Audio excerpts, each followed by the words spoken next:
आप दोस्तों की खिदमत में एक और वीडियो के साथ हाजिर हूँ। उम्मीद करता हूँ कि आप दोस्तों को पसंद आएगी। तो चलिए बढ़ते हैं वीडियो की तरफ। एक दिन मैं अम्मी अबू के साथ रेस्टोरेंट खाना खाने गया। वहाँ हमारे अलावा एक नौजवान और एक 70-80 साल मियाँ बीवी बैठे थे।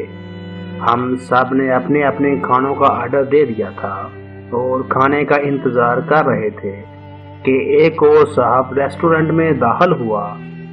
थोड़ी देर में इन साहब का फोन बजा और जोर जोर से बातें करने लगे। इनके फोन की आवाज़ इतनी आहिस्ता थी कि मुझे सुनाई तक न दी। वो फोन बंद करके जोर जोर से कहने लगे कि आज 8 साल के बाद मेरे घर बेटा हुआ है और इसी खुशी में मैं सबको तंदूरी नान खिलाऊंगा।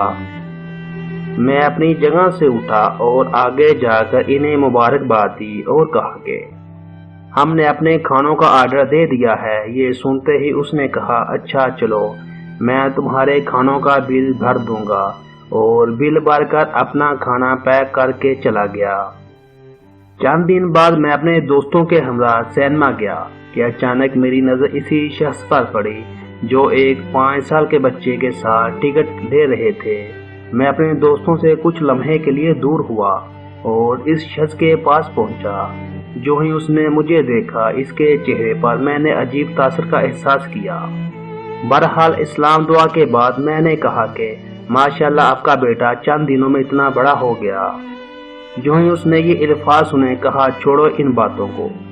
जब उसने ये कहा तो मेरा तजस्सुस और बढ़ गया और मैंने इसरार किया कि वो मुझे हकीकत बताए।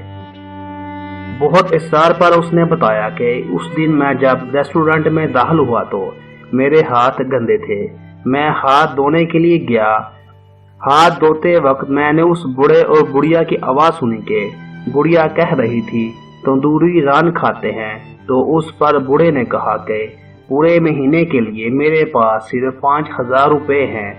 अगर तंदूरी नान खाएंगे तो पूरा महीना गुजारा कैसे होगा? आज भी सिर्फ तुम्हारी वजह से हम होटल आए हैं। उसने कहा कि इसी वजह से मैंने ये ड्रामा किया। मैंने सवाल किया कि सिर्फ इन्हीं के पैसे दे देते। उन्होंने जवाब दिया, मैं इनकी बेइज्जती नहीं करना चाहता था।